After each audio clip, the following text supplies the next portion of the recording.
Assalamualaikum warahmatullahi wabarakatuh. Saya Idatul Hurumi akan menjelaskan mengenai pemikiran Jürgen Habermas. Saya akan menjelaskan mengenai terlebih dahulu mengenai kultur background yang melingkupi Habermas. Jürgen Habermas adalah salah seorang filsuf kontemporer yang lahir di Gummersbach pada tahun 1929. Ia belajar kesusastraan Jerman, sejarah, dan filsafat di Göttingen. Di samping ia juga mempelajari bidang-bidang lain seperti misalnya psikologi dan ekonomi. Selang beberapa setelah ia pindah ke Zurich, Habermas melanjutkan studi filsafatnya di Universitas Bonn, di mana ia mempelajari gelar dokter bidang filsafat setelah ia mempertahankan disertasinya yang berjudul Yang Absolut dan Sejarah. Dalam karya tulis ini, ia banyak mendapat pengaruh dari pemikiran Heidegger. Di samping ia tekun dalam meneliti karir di bidang filsafat, ia juga mempelajari menekuni bidang ekonomi dan banyak berpartisipasi dalam diskusi tentang persenjataan kembali di Jerman. Pada tahun 1956, Habermas berkenalan dengan lembaga penelitian sosial di Frankfurt dan menjadi asisten Adorno. Bersama satu tim, ia mengambil bagian dalam suatu proyek riset mengenai sikap politik mahasiswa-mahasiswa di Universitas Frankfurt. Habermas terutama mengerjakan segi teoritisnya. Hasil penelitian itu terdapat dalam buku Student and Politics 1969. Pada awal tahun 1960-an, Habermas sangat populer di kalangan mahasiswa Jerman oleh beberapa golongan dan dianggap sebagai ideologi mereka, khususnya beberapa golongan Ikatan Mahasiswa Sosialis Jerman. Tetapi ketika aksi-aksi mahasiswa mulai melewati batas karena mulai menggunakan kekerasan, Habermas tidak segan mengemukakan kritiknya sehingga ia terlibat konflik dengan mahasiswa. Dan kemudian pada tahun 1964, ia diangkat sebagai profesor sosiologi dan filsafat untuk menggantikan Horkheimer.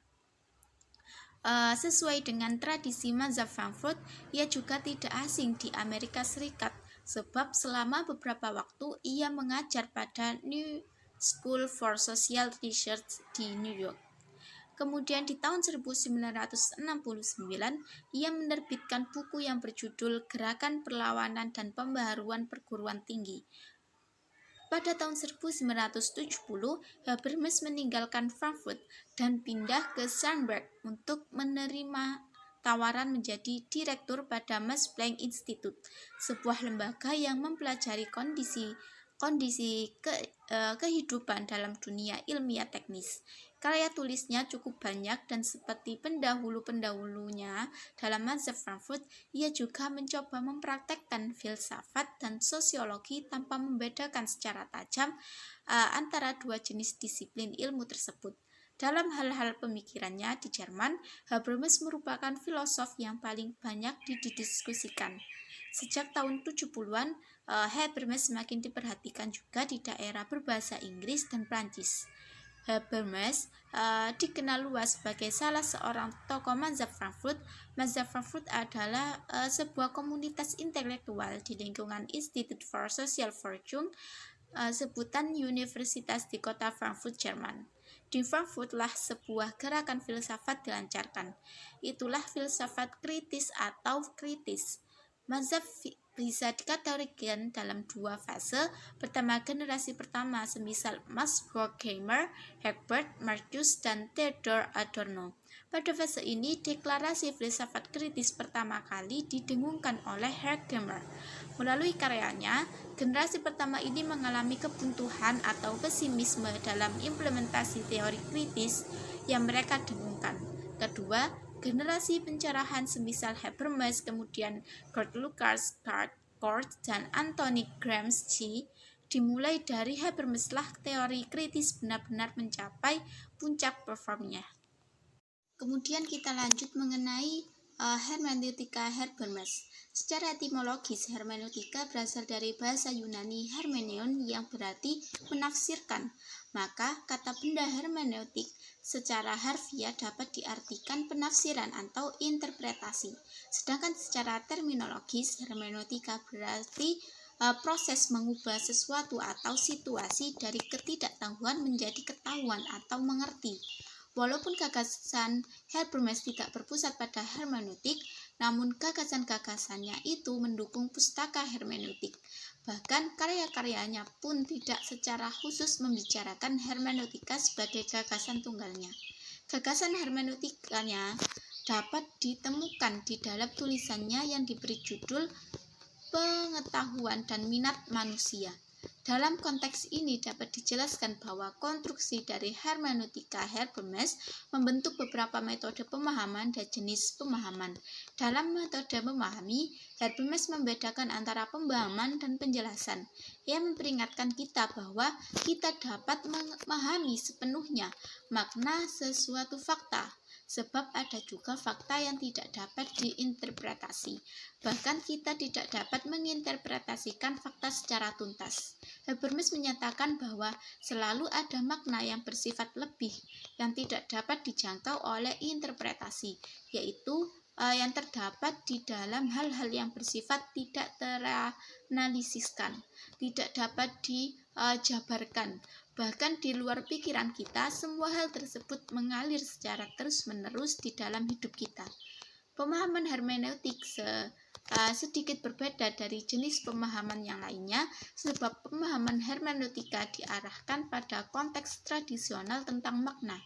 Habermas membicarakan tentang pemahaman monologis atau makna, yaitu pemahaman yang tidak melibatkan hubungan-hubungan faktual tetapi mencakup bahasa-bahasa murni seperti misalnya bahasa simbol.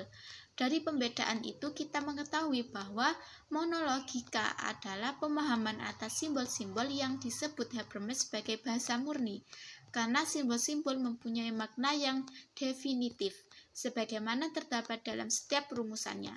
Dapat dikatakan bahwa proyek hermeneutika Habermas adalah proyek hermeneutik sosiokritis